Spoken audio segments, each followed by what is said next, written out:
우리 옆 사람에게 주님이 채워주십니다.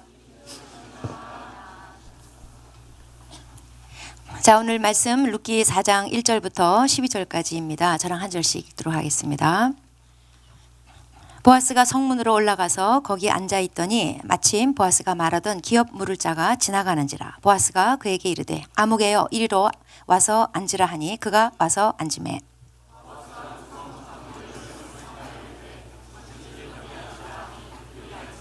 보아스가 그 기업 물을 자에게 이르되 모압 지방에서 돌아온 나오미가 우리 형제 엘리멜렉의 소유지를 팔려 함으로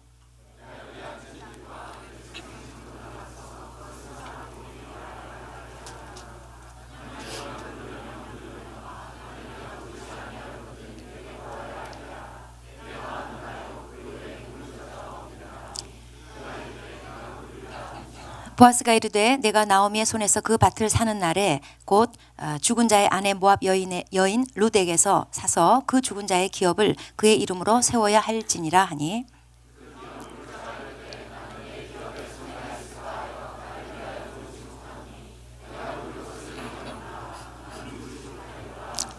옛적 이스라엘 중에는 모든 것을 무르거나 교환하는 일을 확정하기 위하여 사람이 그의 신을 벗어 그 이웃에게 주더니 이것이 이스라엘 중에 증명하는 것이 된지라.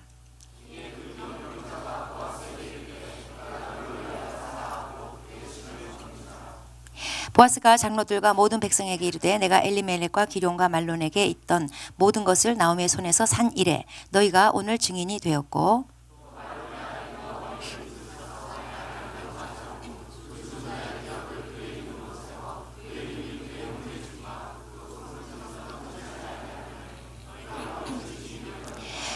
성문에 있는 모든 백성과 장로들이 이르되 우리가 증인이 되나니 여호와께서 내 집에 들어가는 여인으로 이스라엘의 집을 세운 라헬과 레아 두 사람과 같게 하시고 내가 에브라데서 유력하고 베들레헴에서 유명하게 하시기를 원하며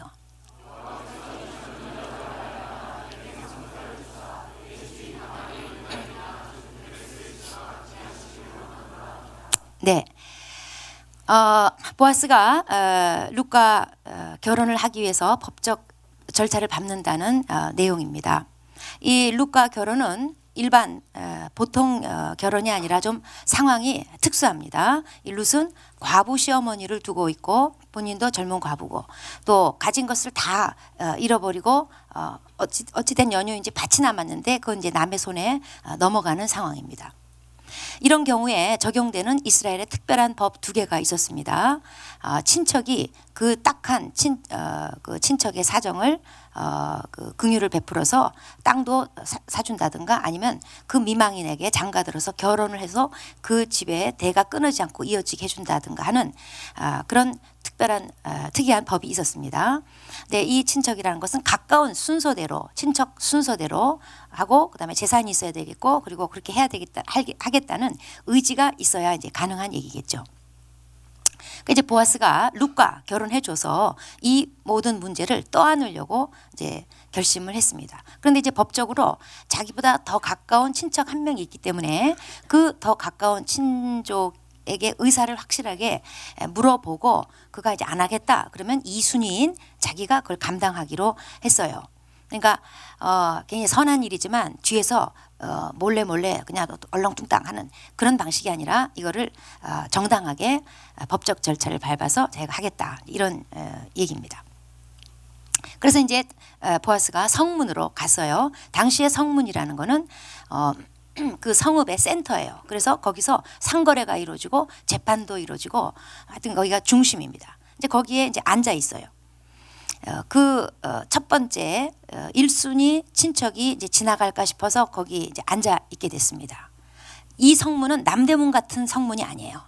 무지무지 큰 성에 무지무지 큰 성 지나가도 사람이 안 보이는 그런 곳이 아니고 베들레헴은 그렇게 큰 곳이 아니고 성읍에 앉아 있으면요. 그냥 당시에는 인구도 많지 않으니까 하루 종일 앉아 있으면 누가 지나가요. 그래서 거기 이제 죽치고 앉았는 거예요. 당시엔 전화가 없으니까 그냥 앉아 있어야 돼요. 앉아 기다리고 있는데 1절에 보니까 마침 그 사람이 지나가는 거예요. 그러니까 이제 불렀어요. 여기 와서 이제 앉으라고. 그러면서 성읍의 장로 10명을 이제 불러서 증인으로 배석을 시킵니다. 그리고는 얘기를 합니다. 자, 우리 친척 왜 그 멀리서 그 모압에서 얼마 전에 돌아온 그 나오미 있잖아. 그 죽은 그 남편 엘리멜렉, 그 우리 친척이 땅을 지금 팔려고 내놨는데 네가 그 1순위니까 네가 물려줄 수 있으면 물려줘라. 네가 안 하면 내가 물려주려고 이렇게 얘기하니까 그 친척이 그럼 뭐 내가 물으지 뭐. 허걱. 지금 이제 보아스는 자기가 물고 이 룻하고 결혼을 해야 되는데 이게 중간에 끼어든 거예요. 흔쾌히 물러주겠대요. 그래서 이제 물르지 못하게 악조건을 딱 제시를 합니다. 근데 단서가 있어. 그 집에 젊은 과부가 있는데 룻이라고. 그러면서 악조건을 막 강조해서 얘기해줘요. 모압 여인인데 그 여자한테 장가 들어가지고 그 죽은 자의 기업까지 이어줘야 돼. 무슨 얘기냐면 가서 장가 들어서 아들을 낳으면 그때 첫 아들은 자기 아들이 되는 게 아니라 그 죽은 남편의 아들이 되고 유산도 그렇게 상속을 받게 되는 법이에요. 끼워 팔기죠. 포기를 유도하는 얘기예요. 이 말을 딱 듣더니 이제 머릿속이 이제 복잡해진 거예요. 그다음 이제 못하겠다고. 그러면서 내 기업에 손해가 있을까봐 나는 그렇게는 못하겠다고 하면서 이제 포기각서를 이제 쓰는데, 당시에는 문서 시대가 아니기 때문에 오늘 말씀에 의하면은 당시에는 어떤 풍습이 있냐면은 자기 신발을 벗어서 줌으로써 그게 이제 포기각서예요. 많은 증인들이 보는 앞에서 나는 이 문제에 대해서 내가 권리를 주장하지 않고 포기합니다. 그 표시로 자기 신발을 벗어줘요. 그래서 이 가까운 친척이 자기 신발을 이렇게 벗어줍니다. 원래 신명기 25장의 이 본래 법에 의하면 이때 장가 안 들어주면, 계대 결혼 이 장가를 안 들어주면 신발을 벗잖아요. 나는 거기 장가 못 가겠다. 신발을 벗으면 그 상대방 여자가 얼굴에 침을 뱉어. 그래 나한테 장가 안 온다 이거지. 침을 뱉어. 그런 법이 있어요. 신명기 25장에. 원래 이 법은 그래요. 우리 자매님들은 침 뱉고 그러면 안 돼요. 근데 이제 나오미는 여기, 이제 룻은 여기 자리에 없었고 뭐 침 뱉고 그런 일은 없었고, 어쨌든 이 사람이 신발을 벗어서 나는 포기하겠음, 나는 거절하겠음, 이거를 분명히 이제 밝혔습니다. 그래서 이제 여러 증인들 앞에서 이루어졌기 때문에 이제 보아스가 다음 순위로 이제 이 책임을 떠안고 또 권리를 행사하기로 합니다. 그러자 거기에 있던 많은 사람들이 이제 보아스한테 막 축복의 말을 해주는 것으로 오늘 12절 말씀이 이제 마쳐요. 자, 보아스는 룻의 기업 물을 자가 돼주려고 이제 계대 결혼까지 이제 자기가 하려고 합니다. 그러니까 남편 없는 이 미망인에게 장가 들어서 그 본래 남편의 대를 잇게 해주는, 그때 태어나는 첫 아들은 그 죽은 남편의 아들이고 유산도 받아요. 이거는 보아스가 반드시 해야 되는 의무거나 그런 게 아니에요. 그냥 감당하기로 한 거예요. 자, 이 기업을 물려주는 거, 이거는 오늘 이 거절한 첫 번째 친척의 표현에 의하면은 나고 손해 나서, 내 기업에 손해가 나서 나가 못하겠다 표현했듯이, 기업을 물려주는 거는 그 기업 물으는 당사자 입장에서 보면 확실히 손해가 있는 일이에요. 근데 보아스는 기꺼이 그 손해를 내가 감당하겠다는 거예요. 본래 그 법에 의하면은 신명기 25장 7절에 의하면은 만약에 당사자가 그걸 즐겁게 생각하지 않으면 굳이 거기 장가 들지 않아도 된다, 이런 강제성은 없고 그렇게 해주기 바라는 그런 제도였어요. 근데 보아스는 이게 강제성이 있어서가 아니라 그냥 기쁘게 그걸 감당하기로 한 거죠. 반면에 이 기업 무르기를 거절한 이 가까운 친척, 보아스가 아무개요 하고 불렀던 이 아무개 씨, 이 사람은 손해가 있을까 봐 거절한 거였어요. 처음에 그래 내가 그 땅 내가 뭐 물려주지 뭐 이렇게 나왔을 때는 늙은 과부 그 나오미가 뭐 얼마 있으면 이제 죽을 거니까, 죽으면 이제 자기 땅 도로 되는 거잖아요. 그러니까 뭐 지금 좋은 일 하고 까짓 거 뭐 크게 손해 날 거 없으니까 내가 해주지 뭐. 그래서 내가 응하겠다 했을 건데, 이제 보아스가 조건을 붙이죠. 계대 결혼까지 맡아줘야 된다. 이 집 젊은 과부까지 맡아서 네가 장가 들어줘야 된다. 이렇게 나오니까 자기가 거기 장가 들어서 아들을 낳을 경우에 첫 번째 아들은 룻의 죽은 남편 말론의 대를 잇는 아들이에요. 말론의 아들이 되는 거예요. 그리고 자기가 물려준 그 땅, 그 아들에게 상속이 되는 거예요. 그러다가 만약에 아들 하나만 두고 혹시라도 아들 하나만 낳고 더 이상 자녀가 없다. 그럼 어떻게 되는 거예요? 말론 집안 좋은 일만 해주고 그냥 끝나는 거잖아요. 그러니까 계산이 복잡해진 거예요. 그래서 내가 못하겠다. 이렇게 나온 거예요. 이 아무개라고 하는 사람, 보아스가 아무개요 이렇게 불렀던 이 아무개라고 하는 사람, 이 사람은 그냥 자기 재산, 내 재산, 내 가족, 내 이름 그냥 이것만 챙기는 사람이에요. 그래서 6절에 보면은 이 기업 물을 자 1순위 이 가까운 친척이 자기 못하겠다는 얘기를 하면서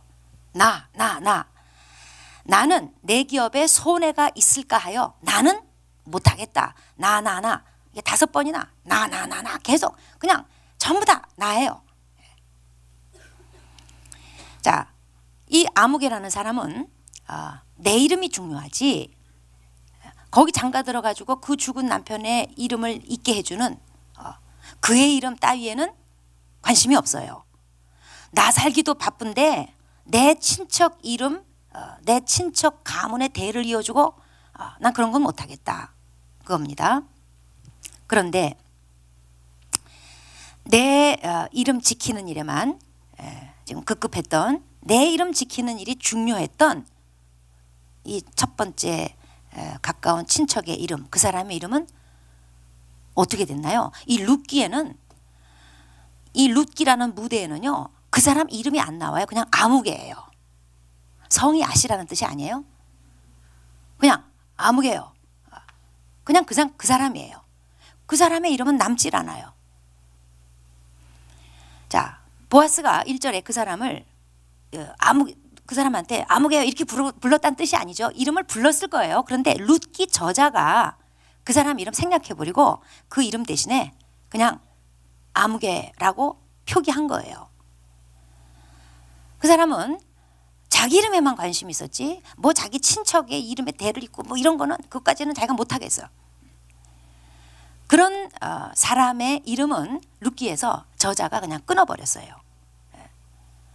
자기 이름밖에 생각하지 못하고 그의 이름을 생각하지 못하는 자 그냥 뭐 여기다가 기록해 줄 필요 없다. 그런 메시지를 담고 있는 거예요. 반면에 죽은 말론의 이름 그의 이름을 지켜주려고 했던 보아스의 이름은 길이길이 남아서 지금도 우리가 얘기하고 있어요. 자, 이건 뭘 의미하는가? 하나님의 나라에서 나는 보아스냐 아니면 아무개냐 이거예요. 사람들은 이제 세상에서 다 자기 이름을 가지고 있습니다. 어떤 사람 이름은 제법 유명해요. 떴어요. 어떤 사람의 이름은 굉장히 선망의 대상이에요. 그런 이름도 있어요. 반면에 그 사람의 이름이 막상 하나님의 나라에서는 하나님이 내가 도무지 알지 못하노라 하는 그런 이름일 뿐이에요. 하나님 나라에서는 그냥 유명무실한 기억이 안 되는 그냥 아무개예요. 반면에 이 세상에 어떤 사람들은 별로 사람들한테 알려져 있지 않아. 별로 사람들이 기억하지 않아요. 무명이에요. 그런데 하나님 나라에서 보면 영계에서 보면 유명한 사람이 있어요. 대표적으로 바울. 고린도후서 6장 9절에 우리는 무명한 자 같으나 유명한 자요 그랬어요. 바울과 같이 복음을 전하는 바울 사도의 일행을 가리켜서 우리는 무명한 자 같으나 유명한 자요. 그러니까 바울은 당시 사람들이 별로 알아주지 않았어요. 지금 우리가 성경이 써지고 지금이나 바울이지 당시에는 바울의 위상에 걸맞은 명성이 없었어요. 사람들이 별로 알아주지 않고 알아주기는커녕 무시하고 밟고 살았어요. 그런데 그 바울을 하나님은 이미 알아주셨어요. 그래서 바울은 하나님이 자기를 알아주고 계시기 때문에 뭐 굳이 자기 이름을 뭐 과시하고 싶어 하거나 또 남들이 알아주거나 말거나 그런 거 별로 신경 쓰지 않고 살았어요. 알아주지 않는다 할지라도 별로 두려워하지 않았어요. 바울은 하나님이 알아주시는 것만 중시했어요. 하나님이 알아주시는 거, 이게 진짜 유명한 거기 때문에 바울은 세상에서 자기 이름 뭐 기억해주지 않거나 알아주지 않거나 뭐 그거 가지고 별로 개의치 않았어요. 바울은 영계에서 악한 영의 세계에서조차도 아주 유명했어요. 사도행전 19장에 보면은 마수라는 사람들이 이제 바울 흉내를 막 내면서 귀신도 쫓고 막 그런 일들이 있었어요. 그 중에 그것도 따라하는 흉내내는 제사장 스게와의 아들들이 있었어요. 이 사람들이 바울 이 예수 이름으로 귀신 쫓는 거 흉내 내면서 이제 어떤 귀신들 사람 막 축사를 했어요. 귀신을 막 쫓았어요. 그랬더니 사도행전 19장 15절에 그 악한 귀신이 뭐라 하냐면은 내가 예수도 알고 바울도 알거니와 넌 누구냐? 그러면서 그 귀신이 열받아 가지고 그 바울의 흉내내는 이 스게와의 제사장 아들들한테 막 올라탔어요. 가지고 뭔 짓을 했는지 하여튼 이 사람들이 막 옷을 벗고 벗은 몸으로 주랭랑을 쳤더라. 그런 얘기가 실려 있어요. 이게 무슨 얘기냐? 바울은 사탄 나라에서도 유명했다는 거예요. 영계에 알려져 있는 인물이라는 거예요. 여러분 생각해봐. 여러분은 알려져 있나? 네. 하여튼 바울은 악한 영들이 워낙 유명해가지고 예수도 알고 바울도 안 돼요. 반면에 그 스게와의 아들들, 바울의 흉내를 냈던 스게와의 아들들은 뭐예요? 악한 영계에서 뭘까요? 아무개야. 네. 별 볼 일 없는 애들이에요. 네. 자, 바울 당시에 지구상에서 가장 유명한 이름, 가장 막강한 이름이 누구였을까요? 로마 황제 네로. 네로는요, 그 이름이 어디서나 통해요? 천하가 벌벌 떠는 이름이었어요. 네로의 이름으로 바울도 처형시켰어요. 그런데 그 네로의 이름이 하나님 나라에선 어떻게 되는 걸까요? 아무개 축도 못 들어. 네. 바울은 반면에 당시 무명인이었어요. 네로에 비하면은 그냥 발바닥에 때만도 못한 아무것도 아닌 이름이었어요. 그런데 바울이 네로한테 처형당한 이후에 그 후 2000년 역사 동안 수많은 사람들이 자기 아들 이름을 바울이라고 졌어요. 폴 바세. 이 동네에도 있어, 이 동네. 어? 우리 카페가 위협을 받는.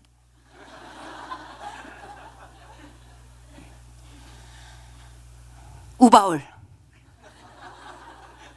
교황도 보면은 이름들이 뭐 요한 바울, 이세 뭐 이래가지고 바울자를 그 사이사이 막 끼워넣어가지고 바울이 막 수두룩해요. 교황 이름들 찾아보면은. 반면에 네로는 당시 최고 유력자였으나 그 후 2000년 동안 사람들이 자기 아들 이름을 네로라고 졌을까? 검은 고양이한테만 져요. 아니면 강아지 이름이거나 찰 때 그냥 네로 그냥. 여러분 웃을 때가 아니에요. 그럼 내 이름은 뭐냐 이거. 내 이름은 하나님 나라에서 영계에서 내 이름은 뭐냐 이거예요. 세상에서 네로만큼 위세를 떨쳐도 하나님 나라에서는 상관없는 아무것도 아닌 그런 경우 있어요. 김일성이 자기 이름 좀 남겨보려고 그냥 북한의 천지에다가 바에다 다 파가지고 우리 통일되면 지금 걱정해. 지금 온갖 데 다 파놔가지고. 그래봤자 하나님 나라에서 아무것도 아니에요. 자, 내 이름은 이 땅에서 얼마나 나고 이 땅에서 얼마나 존중받고 대접받고 그게 중요한 게 아니라 내 이름의 가치는요, 하나님 나라에서 영계에서 누구냐, 이게 중요한 거예요. 이 세상에서 대접 못 받아도 상관없어요. 이 세상에서 크게 유명해져도 상관없어요. 내 이름의 중요성은 하나님 나라에 의해서 판별 나는 거예요. 여러분의 이름은 지금 하나님 나라에서 뭐예요? 하나님 나라, 영원히 있는 나라, 우리가 목숨 걸어야 될 나라, 그 나라에서 나의 이름은 뭐냐 이 말이에요. 혹시 아무개 아니에요? 악한 영의 세계에서도 아무개 아닐까요? 기도해봤자 마귀가 콧방귀도 안 끼는, 쟤 기도해봤자 저거다 허당이야. 쟤는 폰만 잡는 거야. 그냥 신경도 안 쓰는 그런 이름 아닐까요? 네. 여러분 신경 쓰셔야 돼. 네. 그러면 이 아무개라는 사람은 어떤 사람이었습니까? 5절에 보면은 룻 집안에, 그러니까 룻의 남편 말론 또는 그 아버지 엘리멜렉, 그 가문의 이름, 그의 이름에는 관심이 없는 사람이에요. 그냥 오직 그냥 자기 이름, 그냥 자기 위해서 사는 사람이에요. 그의 이름에 관심이 없어요. 근데 그의 이름이 무엇을 탄생시키는 이름인가? 다윗을 탄생시키고 예수 그리스도를 탄생시키는 이름이었어요. 그러니까 그의 이름, 이 아무개가 무시했던 그의 이름은 결국 예수 그리스도의 이름을 무시한 거예요. 예수 그리스도의 이름을 위해서 자기는 희생하고 싶지 않은 거예요. 또 이 아무개는 자기는 이게 내 기업에 손해가 나는 일 같아서 못하겠다. 손해 나는 일은 절대로 안 하는 사람이에요. 아주 실리적이고 계산적인 사람이에요. 물론 우리가 세상에 살면서 실리적이어야 되는 면이 있고 또 계산을 해봐야 될 때가 있어요. 세상에서는 실리적이고 계산적인 사고가 필요합니다. 하나님 나라에서는, 신앙 세계에서는 이게 아니에요. 오직 실리적인 사고밖에 못하고 계산적인 사고밖에 못하는 그리스도인은 하늘나라 책에 아무개로 기록된다는 것을 보여주는 게 오늘 말씀이에요. 유명한 자 같으나 하나님 나라 책에서는, 하나님 나라에서는 무명한 자라는 것을 보여주는 거예요. 하나님 나라에서는 거들떠도 보지 않는 이름이라는 것을 보여주는 거예요. 영계에서는 거들떠도 보지 않는 이름이라는 거예요. 신앙은 실리적인 사고가 아니라 헌신적인 사고를 요구합니다.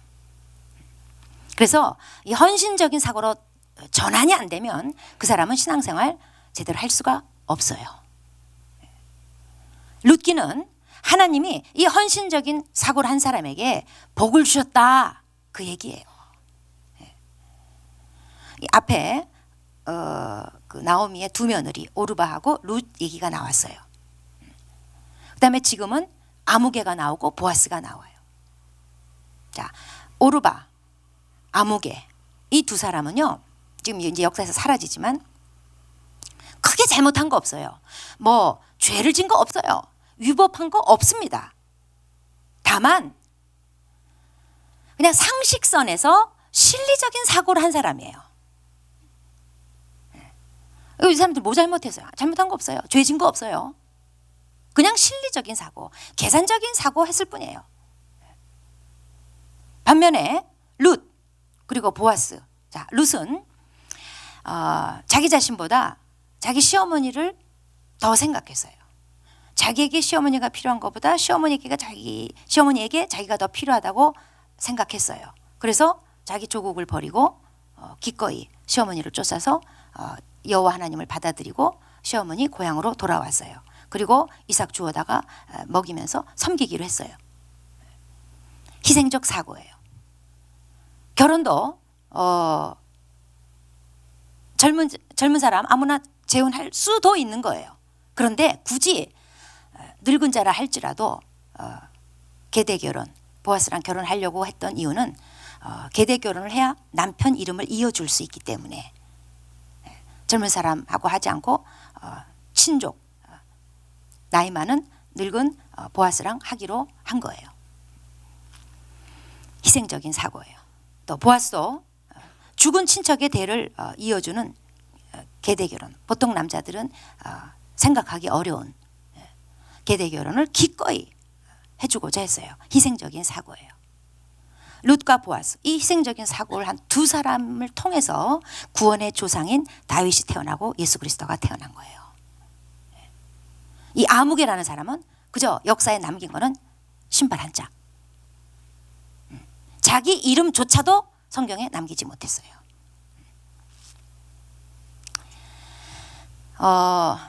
저는 마케팅 분야 잘 모르지만 조서환이라고 마케팅의 대가라고 알려진 양반의 제가 뭐 간증이랄까 그의 얘기를 영상으로 본 적이 있습니다. 아주 감동을 받았는데 이분이 그 여러분 치약 2080 있죠? 애경산업에 옛날에 상무이사로 있을 때 2080 그 브랜드 개발하고 또 샴푸하고 린스 하나로 이걸 이분이 개발을 했대요. 이분 아이디어로. 그래서 대박을 쳤다고 합니다. 그래서 하여튼 마케팅 계열에 계속 승승장구하면서 지금 그 조소환 마케팅 그룹 회장님으로 그거 말고도 다른 기업도 지금 하여튼 가지고 있는 아주 세상적으로 아주 성공한 분이에요. 근데 이분이 이런 얘기를 했어요. 오늘의 내가 있기까지 내 아내의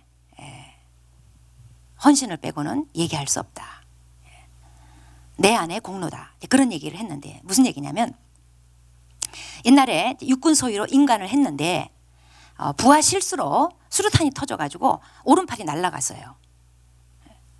그래서 막 피투성이 돼가지고 이제 병원에 입원하고 자기가 사귀고 있던 여자를 이제 오라고 연락을 해서 이제 마지막 인사하려고. 이제 오른팔 하나 날아갔으니 뭐 그런 남자한테 뭐 시집 오겠어요? 더군다나 군발인데. 완전 고무신 갈아타는 거죠. 바꿔 신는 거죠. 그래서 이제 마지막 인사하려고 그 여자를 이제 부른 거예요. 근데 그 여친이요. 이렇게 유명한 말을 했어요. 이제부터 당신은 내가 필요해. 기가 막혀.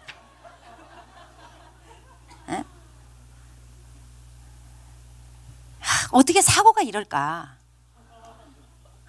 이러면 우리 저기 형제님들은 좀 슬퍼질 거예요. 나의 여친과 나의 부인은 정말 이런 상황이라면 그랬을까? 그래서 그 여자가요, 그 길로 바로 직장 관두고 전적으로 이 남자한테 달라붙어가지고 간호를 했어요. 그리고 이 사람은 링겔 꽂고 그리고 그때부터 왼손 글씨 연습을 시작을 해가지고 하여튼 오늘날에 이르렀다는 거예요. 그러면서 그때 자기 부인이 자기한테 헌신해 주지 않았으면 오늘의 내가 없다. 자기는 마지막 만나서 이 여자 이제 보내주려고 그럼 마지막으로 상했는데 그 여자는 그때부터 시작이라고 생각한 거예요. 여러분 예수 믿는 신앙은 실리적인 사고로는 안 됩니다. 헌신적인 사고로 바꾸지 않으면 안 됩니다. 이익이나 효율이라는 세상 논리로는 신앙생활 못합니다. 손해보지 않고는 내 실속만 차리려고는 절대로 신앙생활 못합니다. 하나님의 나라는 실리적인 사고로는 세워지지 않는 나라예요. 만약에 하나님이 우리를 실리적으로 계산적으로 대하셨으면 우리의 구원이라는 건 성립하지 않았어요. 예수님께서 하늘 영광을 다 버리고 이 땅에 내려오시고 죄인이 되셔서 십자가에 못 박혀 죽임을 당하신 거. 이 세상에 역사상 이거보다 더 손해나는 일이 어디 있어요? 근데 주님께서 그렇게 하셨어요. 그 기초 위에 우리의 구원이 세워진 거예요. 하나님의 나라는 헌신적인 사고를 하는 바보들에 의해서 세워지는 거예요. 그래서 하나님은 하나님 나라 세우는 일에 우리를 부르십니다. 나는 네가 필요해. 우리는 응답해야 돼요. 이제부터 당신은 내가 필요해요. 응답하라. 교회 안에는 두 부류가 있습니다. 헌신적인 사고를 하는 사람들, 그리고 또 한 부류는 실리적인 사고를 하는 사람들, 두 부류가 있어요. 헌신적인 사고하는 사람들, 뭐 우리 교회도 많지만 대표적으로 목자들, 지 돈 써가면서 얼마나 뜯기는지 몰라요. 기쁘게 돈 뜯김을 당하고 그냥 시간 내고 기쁘게 자기 삶의 일부분을 희생하고 기쁘게 생각하고 헌신해요. 헌신적 사고를 하는 부류들. 또 한 부류는 실리적인 사고. 다 차려놓은 밥상에 내 밥숟가락만 얹어가지고 먹겠다는 실리적인 사고를 하는 사람들. 세상에 있는 내 것 지키기에 너무 바쁘기 때문에 뭐 지금 헌신적인 사고할 겨를이 없어요. 그냥 실리적으로 밥숟가락 얹어놓고 같이 먹겠다는 거예요. 이런 사람은 뭘까요? 하나님 나라에서는 아무개예요. 계시록 20장 12절에 보면은 보좌 앞에 마지막 심판, 백보자 심판에서 보면은 보좌 앞에 책들이 있대요. 그 책에는 자기 행위를 따라 책들에 기록이 다 돼 있다는 겁니다. 그 책에 여러분의 이름이 과연 기록되어 있을까요? 아니면 아무개일까요? 실리적인 사고로는 아무개를 절대 벗어날 수 없습니다. 실리적인 사고로 뭐 신앙생활 할 수는 있어요. 하나님 다 알고 계셔요. 헌신적 사고로 전환하지 않으면 자기 삶의 일부분 희생이 없이는 하나님의 나라는 그렇게 세워지지 않습니다. 자기 삶의 일부분을 기꺼이 희생하는 사람들 하나님께서 기억하시고 보아스처럼 하나님의 책에 기록하실 겁니다. 여러분, 세상에서 유명해지려고 하지 마세요. 세상에서 내 이름 남기려고 하지 마세요. 세상 사람들이 나 기억해 주려고 애쓰지 마세요.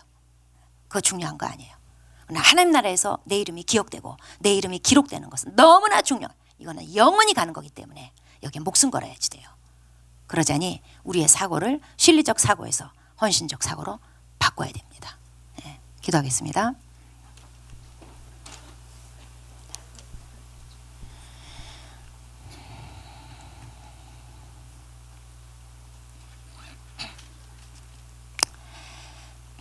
자, 내 이름은 하나님 나라에서 과연 뭘까요?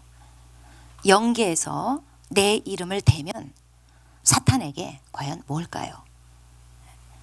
이게 중요한 이유는 영원히 가기 때문에 그렇습니다. 세상에서 나는 이름은 잠깐 있다 사라지고 잊혀지고 무시당하고 그리고 위상이 바뀌어요. 그래서 우리가 목숨 걸 거는 이 세상에서 내 이름이 보존되고 좀 알려지고 존중되고 거기에 목숨 걸 게 아니라 하나님의 나라, 영원히 없어지지 않는 하나님의 책에 기록되는 하나님 나라의 내 이름이 과연 뭔지 우리가 늘 살피면서 살아야 됩니다. 또 영계에서 내 이름이 사탄에게 무시당하는 이름인지 아니면 내가 기도할 때 사탄이 벌벌 떠는 그런 이름인지 우리가 고민하면서 살아야지 됩니다. 과연 지금 내 이름은 뭘까요? 그저 기도 하나마나, 그저 교회 오나마나, 그저 하늘나라에서나 사탄의 영계에서 그저 아무개로 밖에 취급되지 않는 그런 미미한 존재일까요? 그건 아마 실리적인 사고, 계산적인 사고로 지금 신앙생활을 하기 때문에 그럴 겁니다. 희생이 없이는 절대로 하나님의 나라는 세워지지 않습니다. 신앙생활 할 수 없습니다. 우리의 사고를 전환시켜야 됩니다. 한번 내 이름이 과연 지금 하나님 나라에서 뭘까 고민해 보면서 하나님 저에게 있는 계산적이고 실리적이고 손해는 절대로 보지 않으려고 하는 그런 사고가 깨지고 하나님 나라 사고에 합당한 헌신적인 사고로 손해보는 사고로 내가 떠안는 사고로 바뀌도록 도와주시옵소서. 그래서 하나님 나라 책에 정말 귀하게 기록되는 이름 또 영계에서 사탄의 세계에서도 벌벌 떨게 만드는 그런 능력 있는 이름 되게 하여 주시옵소서. 기도하시겠습니다.